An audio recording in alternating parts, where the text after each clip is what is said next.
অসমীয়া বিষয়ৰ আগত মানে প্ৰশ্ন কেইটামান তোমালোকক কৈ দিছোঁ। এতিয়া তাৰ পাছৰ প্ৰশ্নৰ 5 নম্বৰৰ পৰা এতিয়া মই তোমালোকক আকৌ পুনৰ কৰি দিছোঁ। 5 নম্বৰ প্ৰশ্নটো নম্বৰ পঢ়িছোঁ, কোনে কৈছিল, কাক কৈছিল আৰু কেতিয়া কৈছিল। ইয়াত প্ৰশ্নটো কৈছে, কি হ'লনো, কিয় এনেদৰে মাতিছে, দেখা নাই নি মই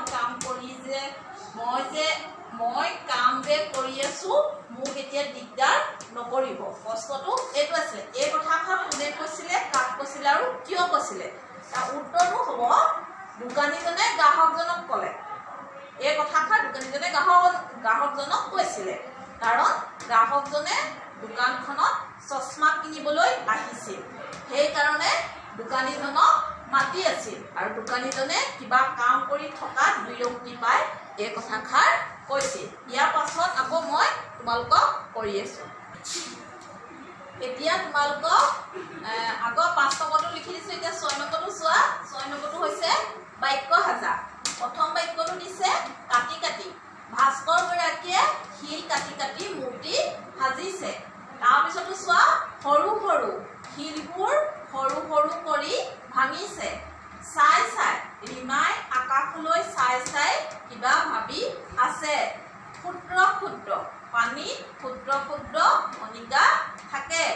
শুই শুই যাদৱে শুই শুই কিতাপ পঢ়িছে। ৰৈ ৰৈ কেঁচুৱাটোৱে ৰৈ ৰৈ কান্দি আছে। এইকেইটা তোমালোকে বহি পাতি লোৱা। আকৌ ইয়াৰ পিছৰকেইটা মই আকৌ কৰি দিছোঁ। এতিয়া মই তোমালোকক 7 নম্বৰটো কৰি দিছোঁ। চোৱা, বুজা আৰু লিখা। প্ৰথমতে দিছে পিৰপি। পিৰপিটো কি দিছে, পিৰপিৰা। তাৰ বাক্য সাজিব লাগে। এই পিৰপিৰাটো লৈ বাক্য গঠন কৰিব লাগে। এতিয়া পৰুৱাটোৱে গা পিৰপিৰাই ফুৰিছে।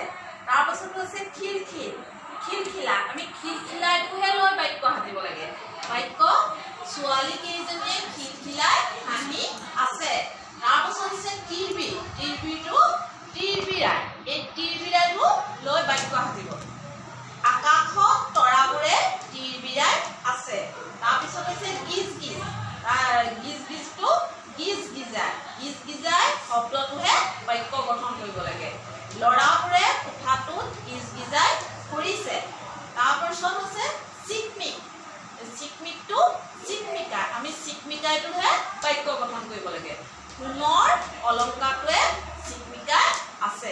এয়া তোমালোকে সকলোৱে বহি পাতি ল'বা।